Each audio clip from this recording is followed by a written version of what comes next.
pode vir a luta que for, problema que for, você vai permanecer. As tentações, porque vocês são jovens. E vocês são o alvo principal do diabo e do mundo.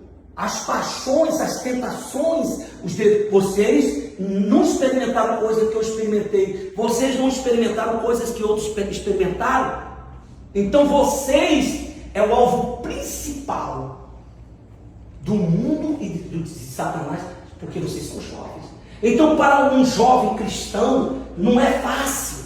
Ser um jovem cristão no mundo de hoje, ele tem que estar mesmo alicerçado nessa palavra. Você tem que guardar tudo que nós ensinamos aqui, porque aqui é fácil. O negócio é lá fora, quando você sair daqui, na sua escola, na sua casa. Então, se você pretende ser usado por Deus e um dia salvar pessoas, você tem que guardar isso para você e também passar para os outros.